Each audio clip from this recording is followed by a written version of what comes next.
Hello and welcome. You're watching Business Today Television. I'm Sakshi Batra, with me is Shell Bhatnagar, and this is a special edition where our focus is on the new IPO that's hit the D Street, and that is of ixigo, or Leach Avenues Technologies. And the company has opened its IPO today, and already within a few hours the retail portion is already oversubscribed. So that can get you an understanding on what happens on day one and what is the kind of demand already that the company is garnering. Now, just to begin with, a key understanding to all our viewers, 740 odd crore rupees as far as the IPO is really looking to raise. Of this, we are seeing at 120 crore rupees that will be raised via fresh issue, while 620 crore rupees, the bigger part of the issue, is via the OFS, where several of promoters and other shareholdings are actually participating as well. The price band is 88 to 93 rupees per share, and the one lot is of 161 odd shares that retail investors are participating as well. Now, joining in to discuss with us the ambition, the growth plans of the company going forward, the objective of this IPO, as well as more details, the top management is with us on Business Today Television. Alok Bajpai, the Chairman, Managing Director and Group CEO of ixigo, and Rajneesh Kumar, Director and Group Co-CEO of ixigo, also joining right in. Warm welcome to both of you, and thank you so much for taking the time out.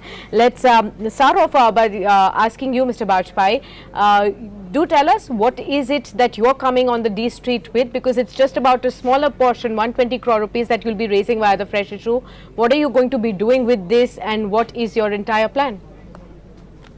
Sure. So I think just to remind your viewers, what ixigo strategy is all about. So ixigo was born out of the need for solving the pain areas that Indian travelers face, and we wanted to solve not just for the tier 1 cities or the top 50 million users, but we wanted to solve for the next billion users, because back in 2012-13, when mobile internet started to emerge, we realized that building an OTA with the Western template of going after flights and then monetizing hotels would not work in India, because only 4% of Indians actually fly.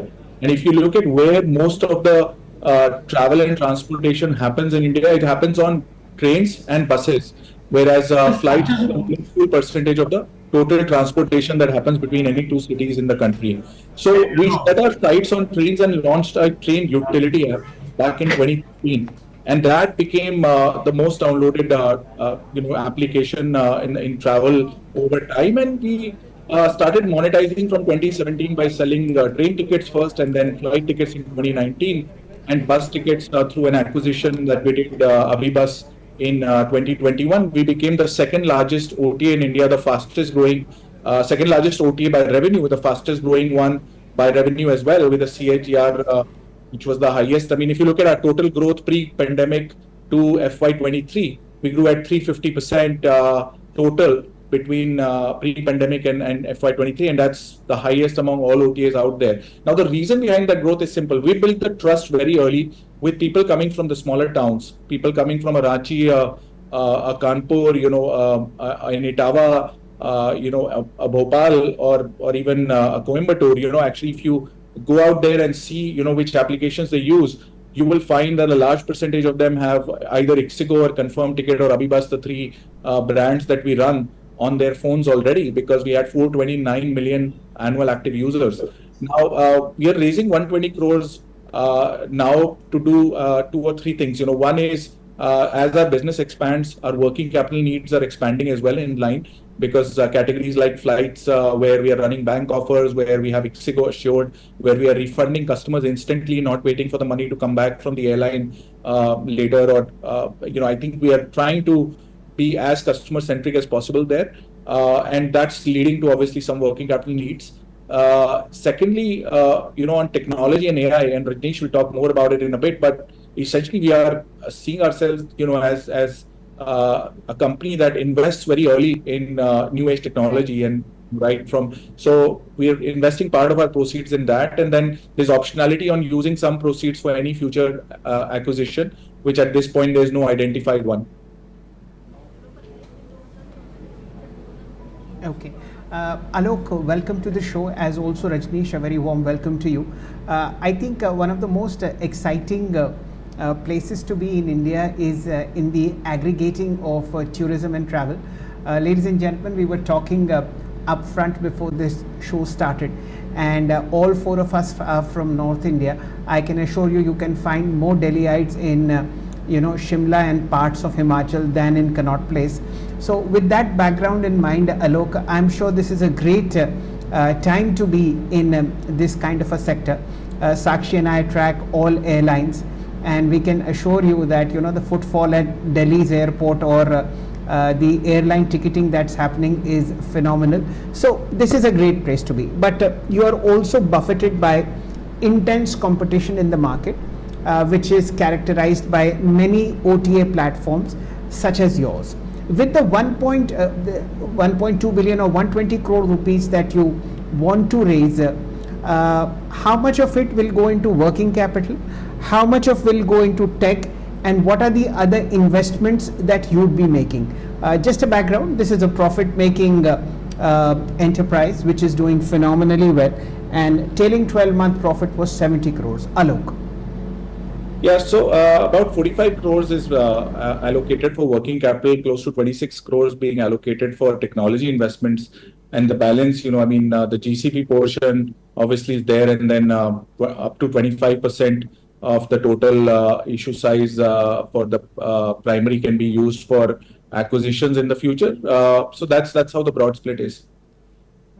Okay, let's get Rajneesh into the conversation as well. Rajneesh, both of you would also be partaking in the OFS, and if at all, then what could be the shareholding pattern that we expect after the listing of the company now? So yeah, both of us, including some of our oldest investors, participated in the OFS. Post-listing, the combined shareholding of all the KMPs, which includes the two of us, would be around in the 16% range, I think. Okay, and both of you would be holding about 8% each, or is that skewed? As of now, yes. Okay, got that. And the rest of it will be public shareholding. Okay. Yeah. Yes. So I think the way to look at this business would be that the way I am looking at it is, and I'll draw an analogy with cricket here. I'm doing that. I'm kind of newsjacking because cricket is hot right now because of the T20 World Cup. So when you look at these batsmen, these great batsmen walking to the pitch, they've done a lot of net practice before that, right? And they keep flexing their muscles and keep exercising and doing those warm-up things while they're in up to the pitch. So I would say that, this is what the last almost 2 decades has been for us. And right now, we are ready to play in the big league, and the innings is just about to start. So that's why we are not really worried about, where we stand in terms of shareholding structure, et cetera, et cetera. I think the opportunity that lies ahead of us is so exciting that we feel that we are just getting started. Okay. Alok, this question is to you. When we break down your sales, about 46 to 47% of the revenue comes from train bookings, and that essentially means that you are very, very heavily dependent with your arrangement on IRCTC. The top line for the last 12 months is somewhere like 628 crore rupees. Do you see this number change, the percentage which is heavily weighted in favor of IRCTC? And we know from our past experience of tracking IRCTC that it's, how should I say, it's quite an unpredictable thing to be having 47% of your revenues come from a single source. So let me start by saying that, look, every OTA in any category is actually selling somebody else's supply, right? No OTA actually sells inventory that they own. Sometimes they might be taking inventory bets on hotels, etc. But across all the categories OTAs operate in, they are dependent on supply from third parties. Now, the reason why these third parties work with OTAs is because A, we offer great distribution because we have such a large user base where we are able to penetrate multiple small towns, and B, we are able to build a customer experience on top, which is unique, right? By offering things like ixigo Assured, as well as great customer service, and creating a user experience that allows you to discover, confirmed seats even when you won't find easily confirmed seats when all trains are waitlisted. So we've done a lot of innovation around this category. IRCTC has been a great partner for us. I mean, we've been working together now for 7 years. But remember that there's a policy that all OTAs operate under with IRCTC. Everyone is at parity. The policy essentially allows for B2C OTA distribution of these train tickets. They have a similar policy for offline agents as well. And the agreement, we've recently renewed it all the way till 2028. And in the past, whenever we've renewed this agreement, we've always been delighted to find ways to even partner more deeply together with IRCTC. So I don't foresee that. I think the bigger opportunity for us is to say that, look, is there a way in which we can leverage this massive user base and solve for more complex problems across flight, train, bus, and even hotel for the users who initially came to us for a train use case, right? What if all the inventory is waitlisted or not available? What if the last mile is not available? Can we actually help people find an alternate mode? Can we help people even get more information, which is what we've done in our early years, right? So I think from that perspective, our business is quite well diversified. If you look at our margins, more than 55% of our margins, to cumulative margins on the contribution margin side, come from our flight and bus business combined, Right. right? That the mix has only evolved in favor of the other categories as well. Okay. Getting Rajneesh into the conversation again. Rajneesh, if you could also give us a sense of what is the kind of growth outlook that we can expect from you on your top line and on your margins front. Why I'm asking this is because when we look at the last few years, of course, the COVID pandemic led, travel demand that got boosted as something that the entire industry has been able to enjoy. The question would be, what is the sustainable growth that you are looking at on a long-term basis on your revenues, and what is the margin band that you could be operating with? So yes, you're right. I mean, post-COVID, everybody has kind of enjoyed that, the upward ride in terms of growing travel revenues, margins, profits, etc. However, if you compare our FY20 number to our FY23 number, you'll see that we've kind of experienced unprecedented 350% growth, which is kind of really, really big, right? I mean, comparatively, I think others have been able to beat that growth. Having said that, I think I would want to reiterate what our vision is and what our right to win is here, right? Because we want to be the most customer-centric travel company by offering the best customer experience. And this vision, it just stems from the fundamental belief that any company can only differentiate itself from others in the long run with a superior customer experience. And the way we build that superior customer experience is by being very close to the customers and their problems, having our ears to the ground and knowing what they want, what their problems are, and then solving them. And the way we solve them is not by throwing people at problems, but by using AI, data, technology, etc. And this has been our playbook, right? If you look at the growth story of Ixigo, for the first 10 years, we were not into ticketing at all, right? 2017 is when we started doing train ticketing by partnering with IRCTC, and 2019 is when we got into flight ticketing, 2021 after Aviva's acquisition, bus ticketing, and as late as December 2023 is when we got into hotels. What we are saying here is that the playbook of getting into any vertical has always been the same, which is focusing on customer problems, solving them, and then monetizing it once we start to kind of experience massive amount of organic growth. And the proof of that we have today is that if you look at our organic traffic, 90% of our traffic is organic. We have very sticky users, 86% repeat customer rate, and we are sitting on a massive 429 million annual active users. So the story of monetization, as you can see, and the growth story, we can't say what's going to happen in the future, but what we can see, what has happened in the last couple of years once we started focusing on that growth, is that growth is quite unprecedented. Right. Alok, diving into your P&L account, about 24 to 23% of your expenses are 24 to 23% of your revenue is actually sales and promotion, and as a percentage this seems to be high when you compare it with your peers. What is the trajectory going forward when you look at this cost head? So I don't know which peer you compared us against, but I think the right way to compare would be to look at the total sales and marketing spend we do, add also the discounting that we do, right? Because any spend for inducing the customer should all be total together. That's a fair way to look at how much does a company actually spend to acquire customers. And divide that by the total GTV or the total gross booking value that is being booked through the platform.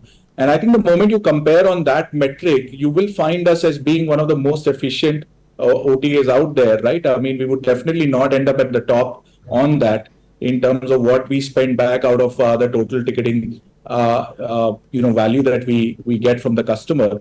And the reason is simple, that in categories like trades, our right to win has not come by offering discounts or spending money on brand marketing. I mean, you would have hardly seen any campaigns from ixigo on that side. We've largely spread by word of mouth. People sitting inside the train telling each other to download our apps, whether it was ixigo or Confirm Ticket.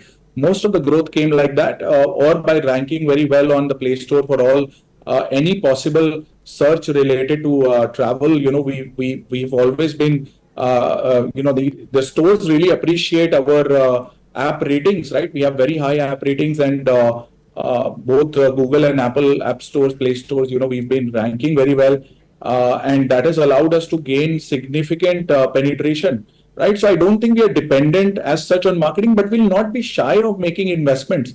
I mean, we've gotten here without making significant brand investments, whereas others have spent a lot of money on brand pre-COVID. I think we will not be shy of using a part of our operating leverage that is flowing in to actually start investing in brand creation, because it has long-term, impact. And you've seen last 2 years, we've already started doing that, right? So you look at our brand spend growth, but despite that, we have managed to grow our profits as well.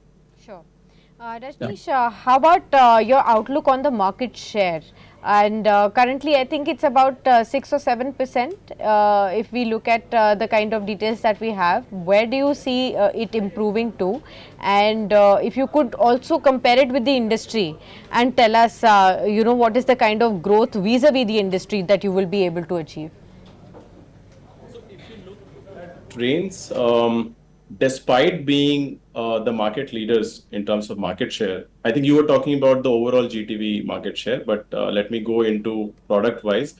So if you look at trains, like despite being market leaders, we've still grown our market share in FY23, like we've gone to almost 52.6%. We have also been able to kind of grow our market share on flight side quite significantly, right? Our GTP grew year on year, almost 80%. The reason why we have been able to grow our market share even on categories like flights is that it's the same story, right? Like having a very large captive audience in tier 2, 3 cities is what kind of allows us. If you look at flights, only 4% people fly in India, right? And even if I look at my own journey, like, I started traveling in trains when I was going to college. And then as I got a job, as my income increased, I moved to I was able to afford flights as well.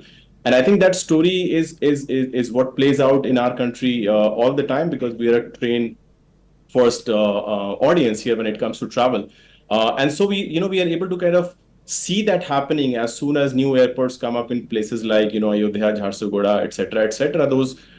Those people are the first ones to transact on our platform, and we're able to see that those first time flight bookers coming on our platform, and this is one of the reasons why our flights have grown. Flight bookings has grown and market share has grown on that side. And I think too early about hotels, but I can tell you that we would see similar kind of a behavior just because we'll be able to solve those problems of those customers. And we should be able to kind of cross-sell and upsell them on all these broad categories of products. Okay, our final question, both Rajnish and Alok, is for both of you. Sakshi and I and our entire office are very avid travelers, both business and leisure. We've always noticed this, that once the algorithm of any travel agency or any travel portal has more or less figured out that you guys travel to Bombay a lot, we never get the best price, never. There are always just 1 or 2 seats left, and I have this feeling that platforms such as yours are not meant for retail users, but they are a proxy for making money for the other guy, the hotel as well as airline. How do you react to this, that customers never get the best offer? Rajnish, this is more for you because you are the tech guy who runs that algorithm. You have to give us the keys to that algo. We need cheaper tickets. So I will not go ahead and comment on what other platforms are offering in terms of discounts, etc. But what we can tell you is that we've always kept the customer at the center of everything that we do. And when COVID came, let me tell you a story about COVID. When COVID came, everybody was down to zero. You all know revenue was zero for travel because it was the first time that trains came to a halt as well in our country, right? This never happened before. And so we figured out that the biggest problem at the time of COVID was that of uncertainty. People had no clue whether they should book their ticket or not. And once they booked their ticket, they didn't know whether they would be able to reach their destination because of the state-related lockdown rules, or whether they would fall sick or not. So we invented Assured back in the days. And this Assured was a product that allowed people to book with confidence and at a price which was affordable. And it removed the uncertainty from the minds of people because they could have that peace of mind. They could book, they could cancel, they could get their refunds back instantly, even when we don't get the refunds from the airlines or from IRCTC. No, you're not answering my question.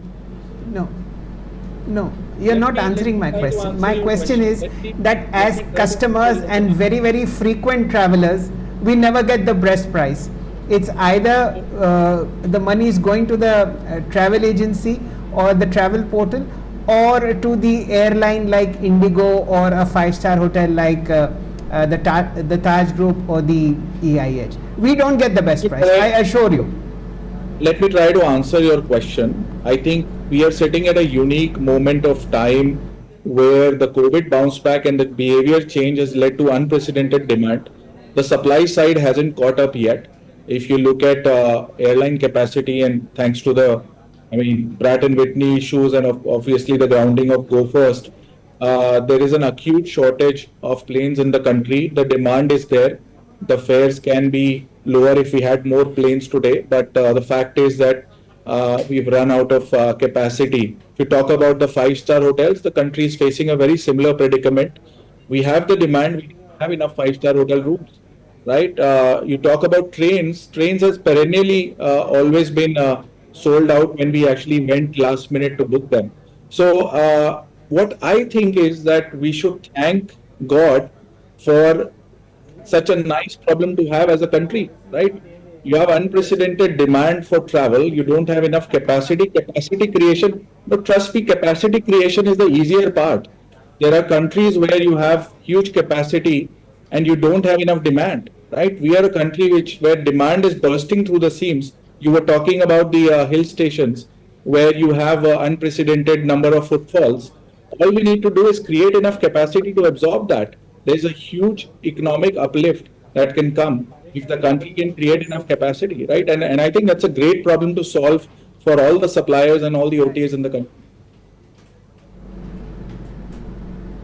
Okay, ladies and gentlemen, apart from the last question, which both Alok and Rajnish deflected very well, Sakshi and I will be facing higher travel costs. That seems to be a given. But congratulations and all the best luck to both of you for a wonderful IPO. And let's hope that Ixigo does wonders on listing. With that, ladies and gentlemen, thank you so much for your time. Thank you so much. Thank you. Okay. We'll get back to the market, Sakshi, and it's flat as flat can be. Nothing's much happening on the index. we've had a record high in the morning, but now that all news is out of the system and it's the cabinet formation that has to take place, markets will be taking their cues from then on, except for fertilizer stocks and a couple of PSU shares. It's very quiet on the Lal Street. All right, viewers, what we'll do is we'll wrap it up on this special edition and come back just in 30 seconds and open up with the closing trades on market today.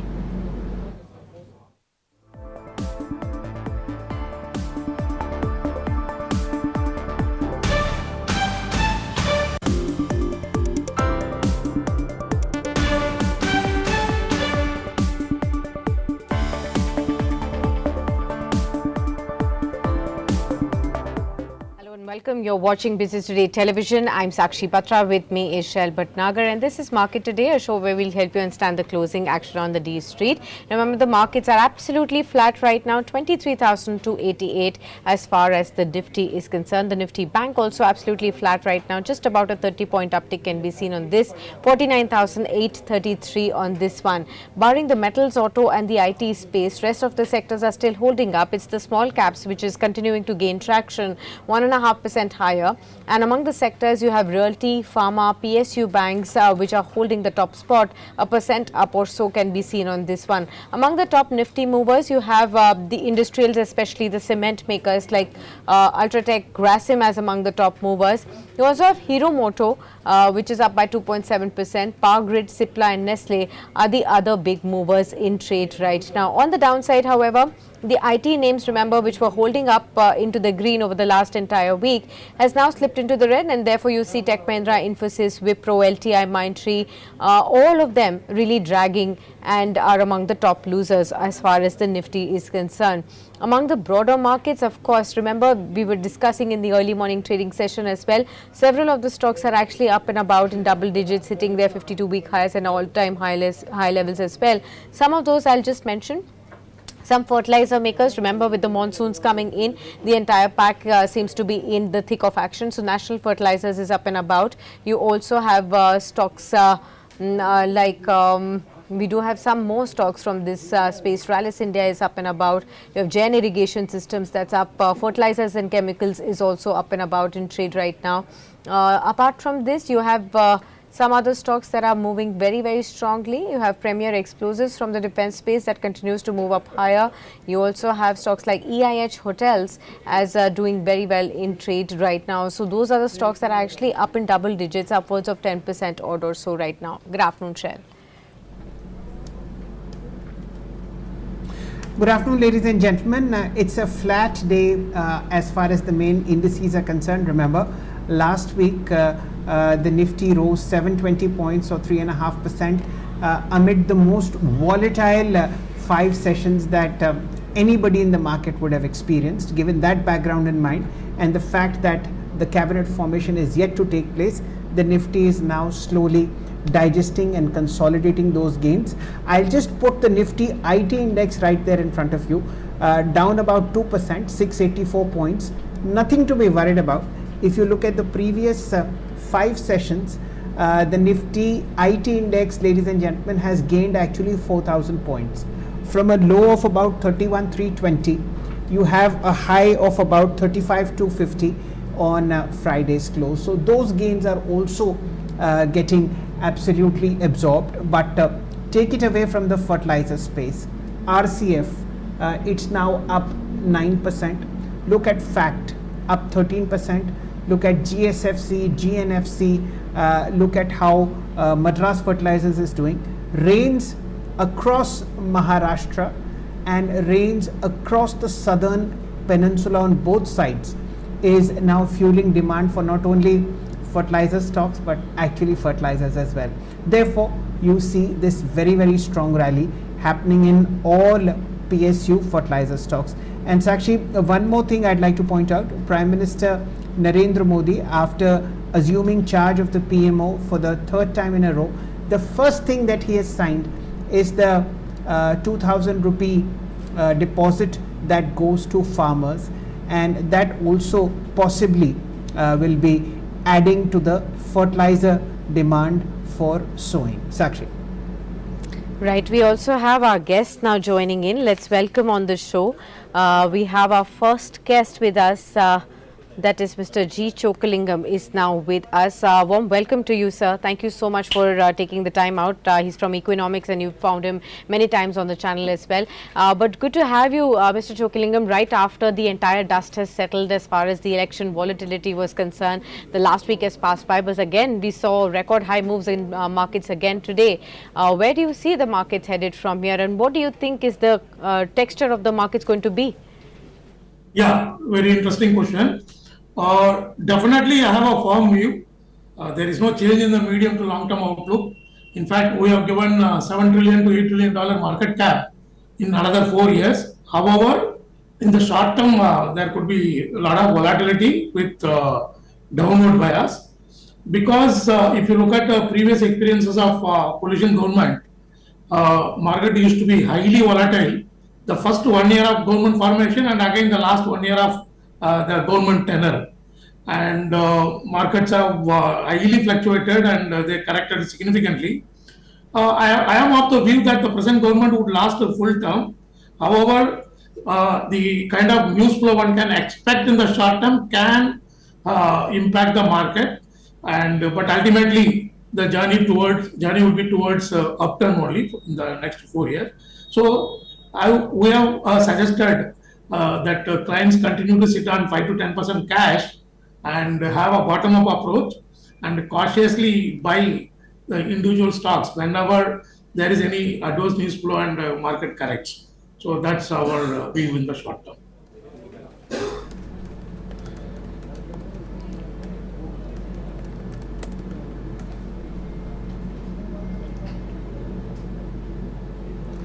Okay, ladies and gentlemen, nothing much to report out as far as the prices are concerned. One particular stock or set of stocks within the PSU segment, Sakshi, is doing very, very well. I'll mark REC Limited, 3% higher, fairly decent volumes coming in there. And let's look at the volume gainers as far as markets are concerned. Emphasis, as we've been pointing out since morning, a huge block deal of about 7,000 crores happening from its promoter Blackstone in the open market, 3.5% lower, 2385 for you. There are unusual gainers as far as volumes are concerned, actually.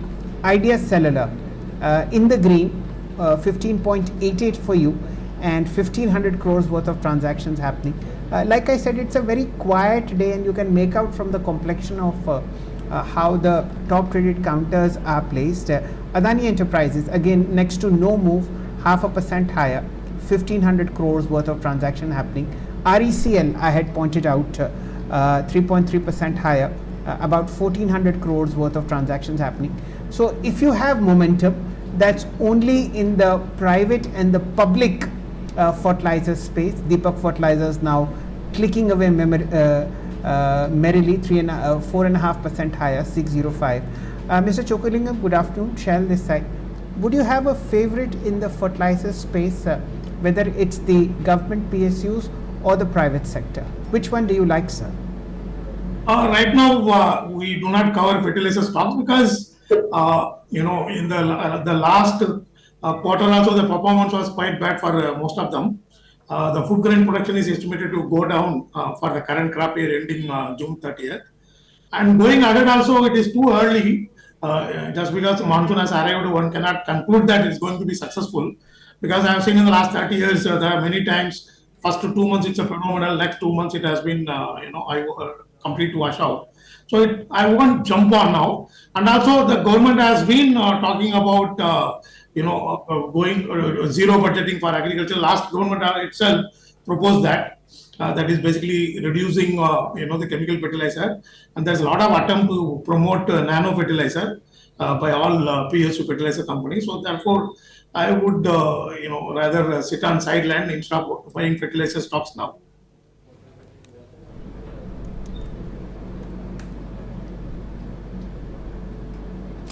Right. Well, Mr. Choklingam, the other thing that I wanted to discuss with you, as far as the entire consumption theme is concerned, everybody in the lead up to the elections was talking about how things will now shift, probably from the outperformers of the past to more consumption, because this new government could be focusing, like Shell was also pointing out, that the first thing that the government is already doing is in the farm space. So, a rural recovery, probably this is going to be in the limelight. Are you buying into this theme? What kind of legs will this theme have, at all, if at all? And if in case viewers are to invest in the consumption theme, where would you advise them to? Yeah, certainly. I mean, though you really pointed out the true insight.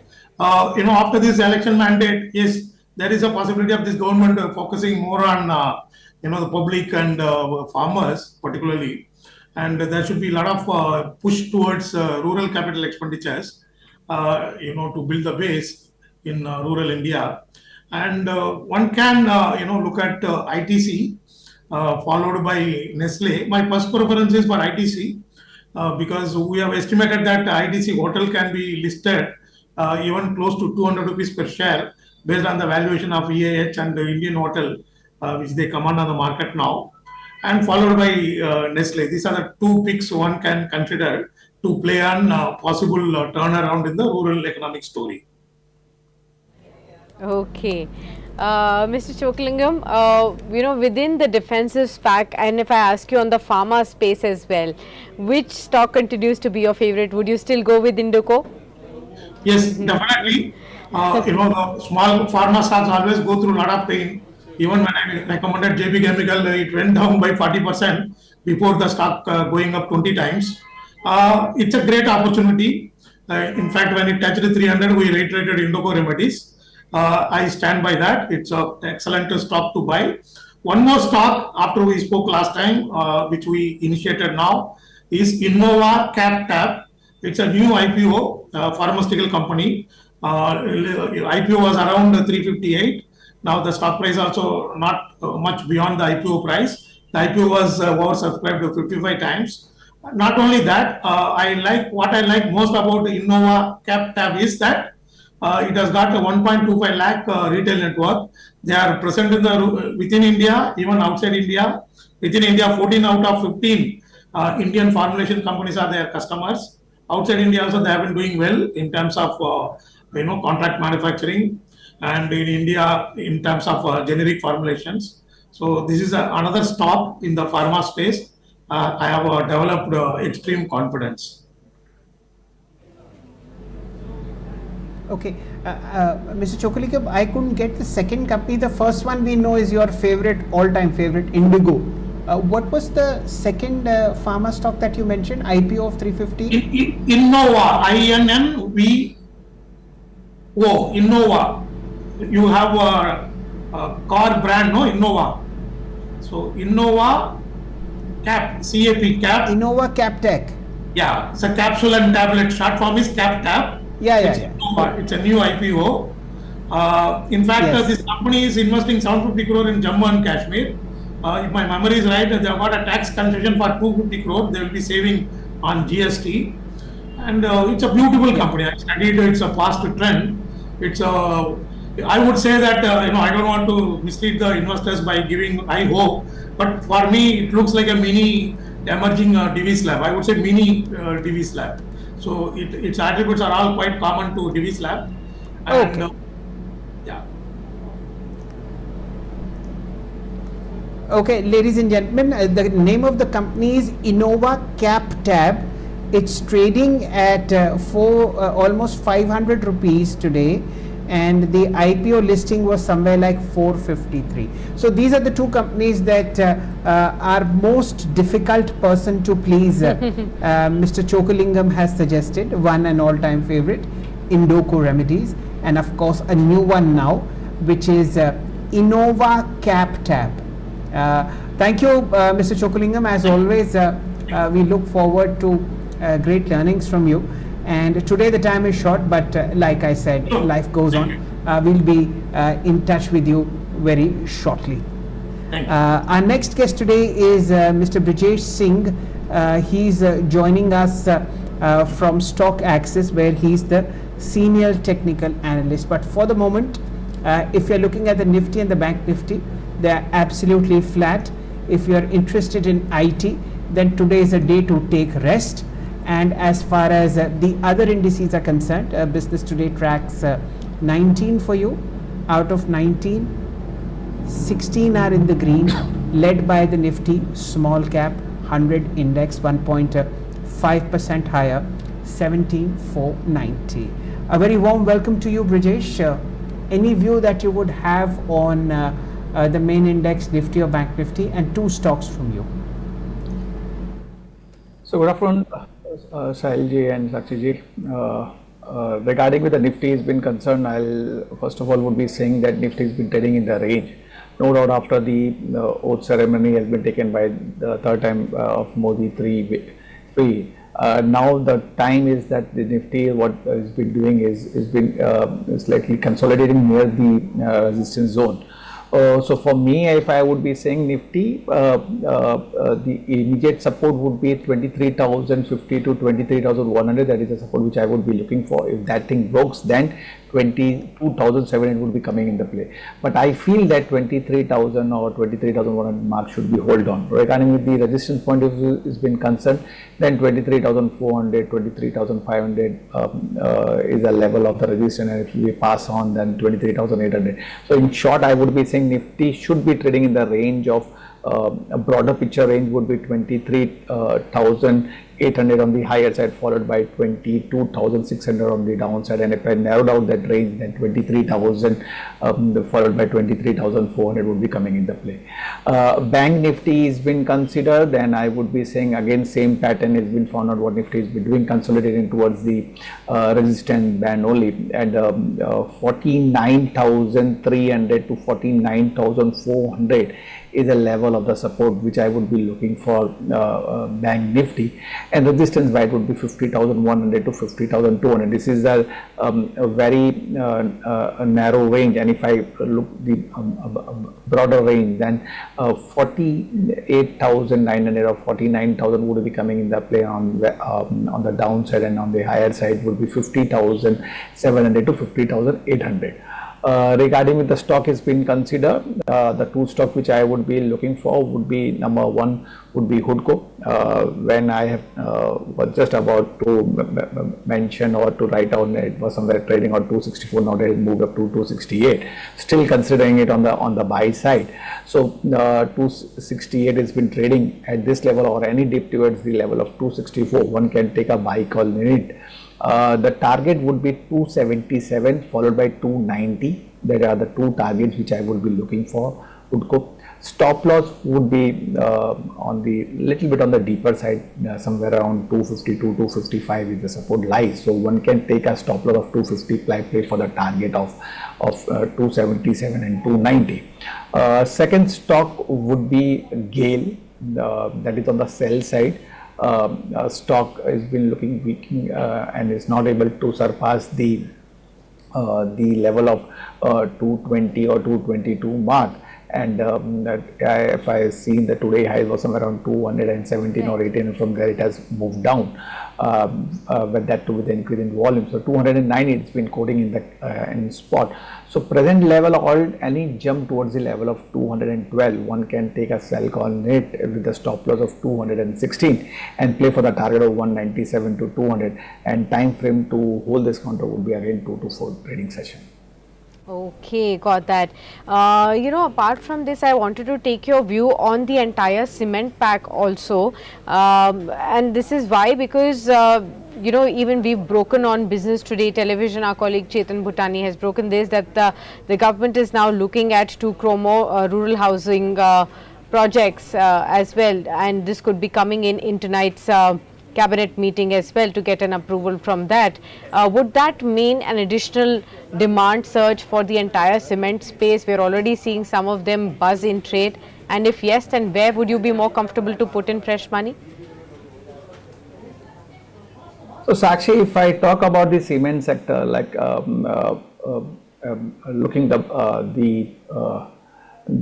large cap like ACC, Ambuja, Ultratech, and in mid cap would be India Cement. So I would be avoiding ACC and Ambuja. The charts are looking not that much favorable as compared to Ultra Cement. Cement is being considered. Why? Because number one, it has made a new 52-week high. That is one part. Second, with the volume, it has moved up. So whenever anything moved up with the volume, the candlesticks or the price, when it moves up with the volume and that too a bullish candlestick, that indicates it's having a strength and it can further move up. Now right now it's been trading at 10,840 odd level. So present rate or any dip towards the level of 10,600, one can look for a buy side. That is one.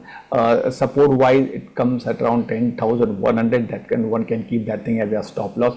Target would be 11,100 to 11,200.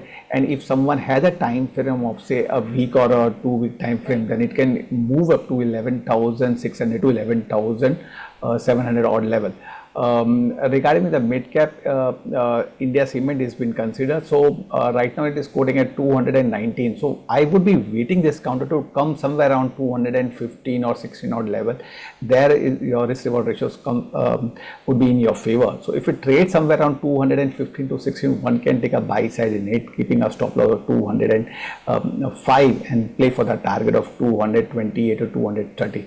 So India Cement on dip, one can take a buy call in it. Ultra Cement present rate or any dip also, as we have mentioned, one can take a buy call in it.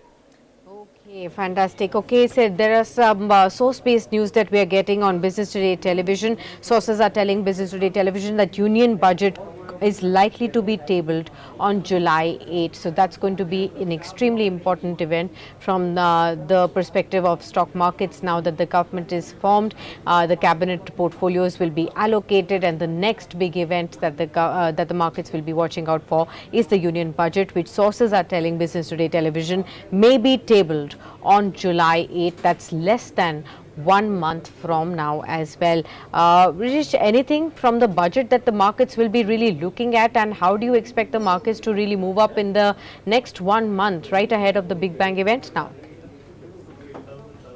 See, obviously there would be some positive news from a budget is been considered, but as per right now, what as I've said, the Nifty or a Bank Nifty has been considered. It's been trading in a very range bound or consolidation has been there, and that too the consolidation is on the higher side or towards the resistance odd level. So that is one of the positive sign. Now, as I've mentioned, if we talk about a month time frame for Nifty, if Nifty holds on 22,600 or 22,500 odd level, then definitely we can see a jump towards the next level would be 23,800 or even 24,200 would be coming in the play for the Nifty has been considered. Regarding budget stocks have been considered, definitely there would be some boost up with the defense stocks, where HAL or solar industry would be coming in the play. But two stocks which looks good are, one is PFC and another stocks would be REC. Technical point of view, if I talk about both stocks having a potential of sharp jump level can be seen right now. If I talk about REC is trading at 512 odd level. If it's hold on a level of 480, then definitely it has a potential of going and shooting up to the level of 560 or 570 in a time frame. And if I talk about PFC, so PFC right now is quoting at 486. So if it holds a 450 odd level, then the next level on the higher side would be 510 and followed by 525 to 530 odd level. Okay, ladies and gentlemen, we are at 3:11. That leaves us with about let's say 19 minutes of trade left. There is no excitement unless you are trading into fertilizer stocks in the broader markets, although advanced decline ratios are pretty good. So across the space, whether it is FACT, whether it's NFL, GSFC, GNFC, Madras Fertilizers, FACT, all of them are doing anywhere between 11 and 14% and on very, very smart volumes. Sakshi, given the fact that you mentioned the budget being from November on July 8th onwards, there is a bit of a buzz that's happening in the railway space, and it's led by Titagarh wagons. You know, even when if it's in 4 digits, this counter shows very high beta. Today up 11%, needless to say this is a record high. And of course you have stocks like KEC International, 5% higher, 813. Texrail, remember we had Vaishali Parekh with us in the morning, and one favorite that she mentioned within the railway space was Texmaco Rail. Let's take Brijesh ji's opinion. A very sharp move based on about 33 lakh shares for Texrail, Brijesh ji. What are the charts telling you at 195? So, if I talk about the tax rail has been considered 194, 195. Number one, the trend has been positive. The shorter term moving average as well as the medium term moving average indicates they are tilting towards the north side. So that indicates the momentum would be on the buy side. That is one point. But 194, it's on the buy side. That is one point. Any dip towards 190 also can be used for the accumulation purpose. As a stop loss has been considered, because as a technical part we always mention the stop loss should be mentioned. So the stop loss would be a little bit deeper. 180 around should be the one can keep as stop loss. And the resistance which I look at the target would be 210 followed by 216 odd level. So I feel like it can touch to the level of 216 in a week time frame with keeping a stop loss of 180. Okay, just a point to make, the most recent high that we saw on Texrail was 232 rupees somewhere in February of 2024, Sakshi, the day when the interim budget was announced, and of course you've seen a very sharp move coming in here. What else is moving? It's the entire cable and wireless space that is buzzing with gains. I'll request the PCR to fire KEI Industries, 9% higher, 45.85. Phenolix Cables, 5.7% higher, 15.57. And the newly listed RR Kabel, 2.3% higher at 17.50. All these 3 or 4 stocks that I mentioned are actually consolidating near their 52-week highs or record highs, but very strong momentum in KEI Industries. Slightly high priced, but what can be done? 4,600 for you. Also marking 2 stocks that are slipping lower in trade. Poonawalla FinCap, 424, about 8% lower. You have selling pressure also coming onto Infosys, 2.5% high. I wouldn't be worried much on Infosys because the last 4 days have been fantastic. But these are the 2 stocks that are doing a bit of a journey down the red lane. 3:15 p.m., 3:16 p.m., 14 minutes of trade left. Sakshi, I think Titagarh will require a view. 12% higher. Brijesh ji, would you stay away, or is this something to get into? So if I talk about the Titagarh wagon, so Titagarh wagon has a 52-week high of 1594 that was made on 3rd June, and after that we all know the result came and it fell down, but it was near the support zone of a long-term moving average, and from there we have seen the stock again pullback has been seen. So definitely number one, if someone has missed the rally, if someone wants to play on the buy side, they can be on a buy side. No doubt today we have seen 11 or 12% upside, but still till stock doesn't break 1220 odd level, that should be kept at a stop loss for a very short-term trading bet has been considered, and 1450 would be the first idle level as a resistance comes, which should be the first target, followed by 1419 odd level. So Titagarh wagon, Titagarh rail system would be on a buy side with stop loss of 1220 in it. Okay. So that's the view coming in on the railway space, and there is absolutely no let up in the defense names again. So Hindustan Aeronautics is again up 1.5% higher at 48.15 odd levels. Along with it, BEL is sticking just flat with a positive bias, but let's look at Concor, that's also up by about 0.09%. Of course, there is again the entire traction coming back on the defense back. What looks positive to you, Rajesh ji, as far as the defense space is concerned? Would you go with the shipbuilder stocks like GE Shipping, Mazacon, Cochin, or would you look at HAL, BEL, BEML? Where exactly would you still see that there is some more steam to go? So Sakshi, as I have talked, there are two stocks which one can look out. One would be HAL, Hindustan Aeronautic Engineering has been considered. If we look about the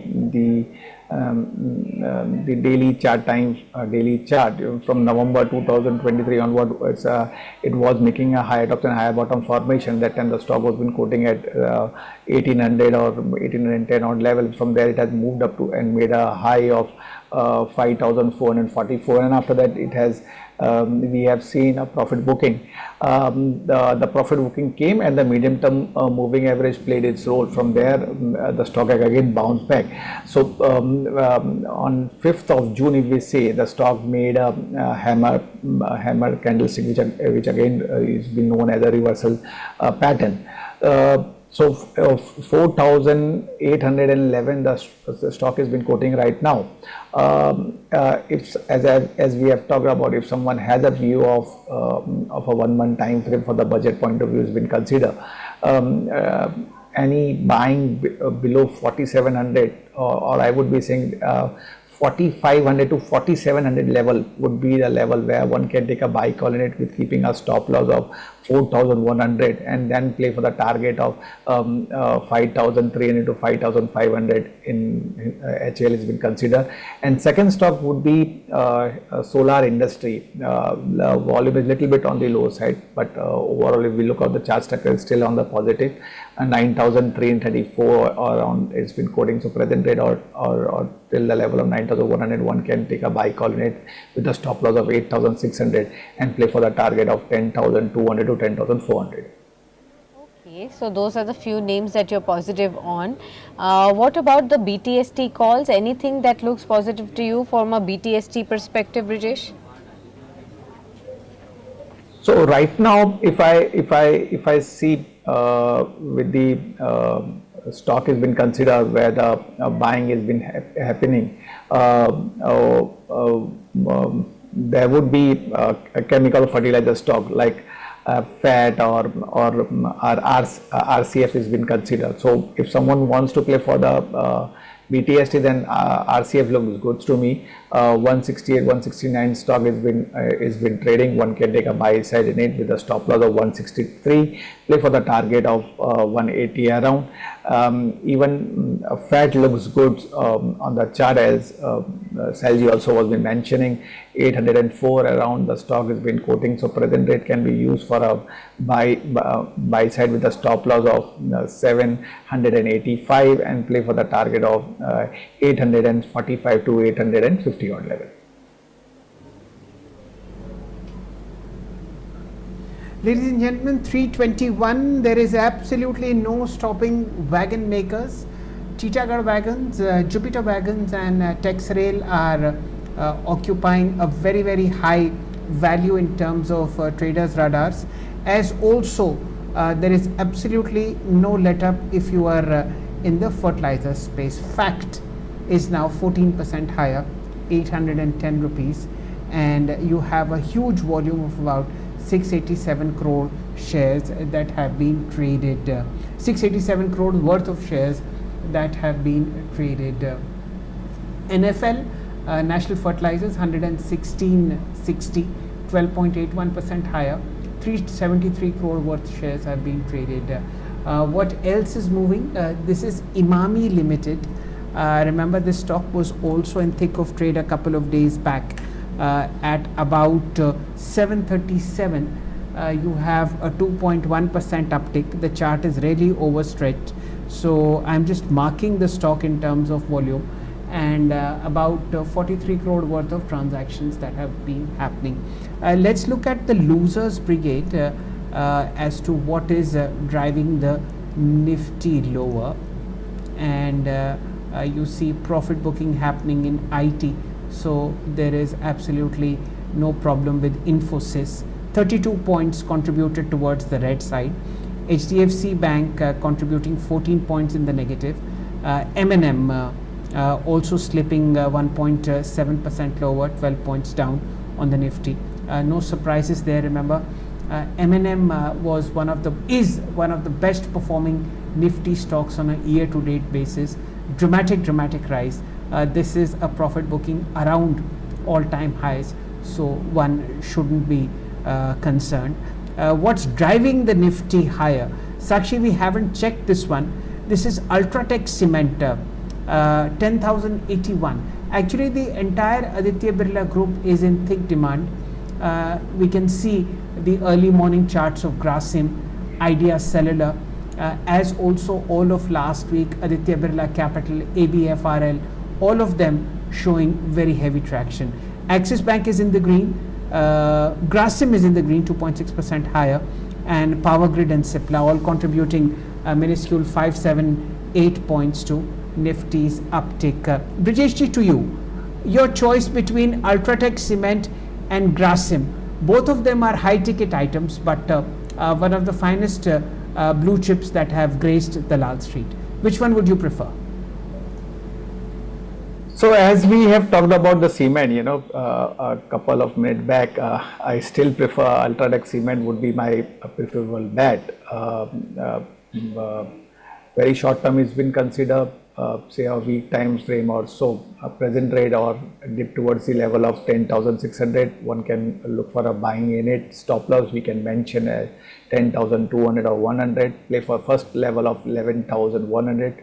Second level to watch would be 11,600 to 11,700. But this 11,600 to 700, I am looking in a 2 weeks time frame. For a week time frame has been considered, then 11,100 or 11,200 should be the level. And even the present rate also, if someone wants to play on a buy side, they can buy at the present rate with a stop loss of 10,200 or 300. Okay, just about 5 minutes remaining for the markets to shut shop. In fact, from the day's high point, we've slipped quite a bit. The Nifty is at the low point of the day right now, down by about 50 odd points at 23,233. That's a 0.25% kind of a dip, but from the high point it slipped about 170 odd points. Let's also look at the Nifty Bank as well. Of course, the SENSEX has slipped about 650 points from the day's highs, down by 0.3% as well. And the Nifty Bank also is trading absolutely flat with the negative bias, 0.1% lower in trade right now. And the biggest laggard is for sure the IT space, and within the top losers contributing to the Nifty downside is again Infosys, which is contributing about 33 points to the downside. HDFC Bank, TCS, Bajaj Finserv, M&M, Tech Mahindra, these are the other stocks that are contributing to the downside as well. How are you looking at this weakness in the IT space, Brijesh? What does it signal? Would you be buying into these tips, or do you still believe that this space was only bouncing back and may not be sustainable? So Sakshi, if I talk about this sector has been considered, I still feel the potential has been left in it, and I don't feel anything wrong. Like if we talk about say Infosys has been considered, Infosys somewhere around 1355, which was some sort of a double bottom formation. From there it shooted up and made a high of 1539. Again it came down, and right now it is quoting at 1499. So dip should be used for trading the stocks. If I talk Infosys only, 1460-65 is the level where the support lies. So if one wants to play for a buy at that level with a strict stop loss of 1430 and look for the target of 1520 or 25. If I talk about Wipro, then Wipro 465 to 470 is a nice support band where one can go for a buy side with a stop loss of 458 and play for the target of 490, 495.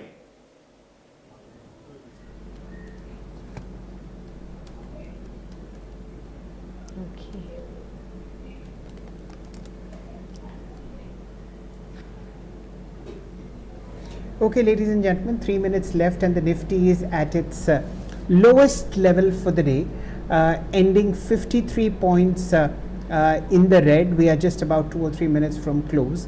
Remember, this is just a consolidation that's happening after last week's stunning 720 point rally on the Nifty that totaled about 3.2%. Now that major news-led events are over, Prime Minister Narendra Modi in his third avatar is firmly in the PMO. Eyes now shift completely to North Block, where 5 p.m. there will be a cabinet meet and portfolios will be discussed, ministries will be allocated, and only then will the Nifty and the market take cue. We also have news that the budget which this new government will present for the financial year FY25 will be on July 8th. So these are the two news-led events which will be now marked by the markets. And one good thing that's happened is monsoon has hit Maharashtra. That's the reason why you see a lot of fertilizer stocks doing cartwheels on the Lal Street. With that, ladies and gentlemen, let's just look at the final picture of the market and then call it a day. In terms of top gainers, it was, apart from the fertilizer stocks, a host of other private sector spaces that went up in trade. Karur Vyasa Bank 7% higher, 215. Amongst the pharma space, you had Kaplan Point Labs 8% higher, 1473. Insurance company New India Assurance 8% higher, 239. HUDCO, Maharashtra Seamless, Gujarat State Fertilizer Corporation are up between 6 and 7%.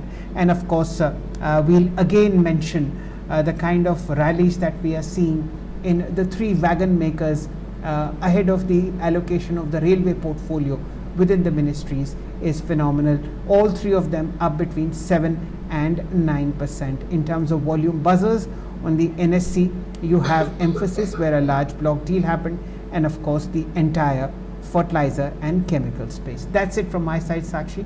Over to you. Right, Rajesh, thank you so much for being with us on this special edition and sharing your views on the markets and several sectors and stocks that you've spoken on. Markets ending lower by about 55, 56 odd points at 23,234. The Nifty Bank also lower by about 0.2% odd, 113 points lower, 49,689 currently. More sectors slipped into the red towards the end of the session. So apart from IT, metals, private banks, financial services, the Nifty Bank overall, mid caps also slipped into the red, oil and gas, FMCG and financial services as well. So half of the market sectoral indices did slip into the red. What continued to hold up strong? Small caps 1.3% higher, realty index over 1%, pharma up 0.8%, PSU banks up by 0.6%. Top movers, cement makers, Hero Moto, power makers like Power Grid, Nestle, NTPC. So those were the top stocks. On the downside, you had the IT names like Infosys, TCS, LTI, Mindtree, Tech Mahindra. So of the last 4 stocks, last 5 stocks on the Nifty, at least 4 were from the IT pack. Let's leave it at that, but we'll see you soon and the action continues on Business Today. So stay tuned.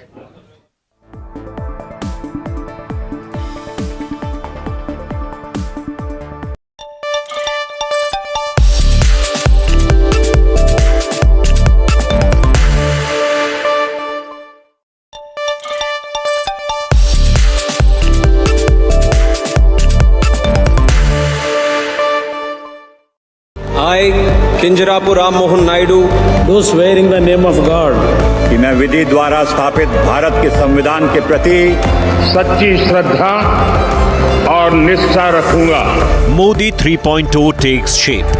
Narendra Modi was sworn in as the Prime Minister of India for the third consecutive term, along with several other MPs.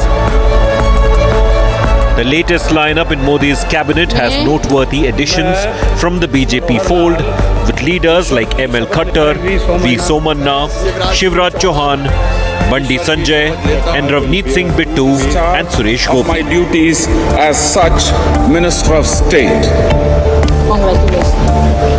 मैं राजीव रंजन सिंह उर्फ लालन सिंह सत्यनिष्ठा से प्रतिज्ञान करता हूं. Partners from parties like TDP, JDU, Shiv Sena and other NDA constituents included Ram Mohan Naidu, Lallan Singh, Pratap Rao Jadhav, Chirag Paswan, Jitan Ram Manjhi and HD Kumaraswamy.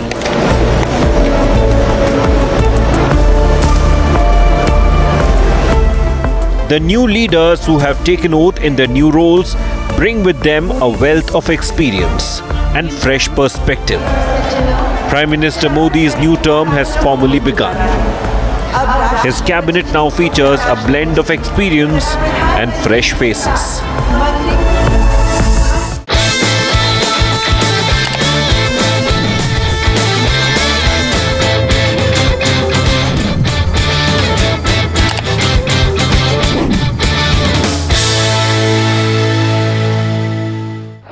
मैं नरेंद्र दामोदर दास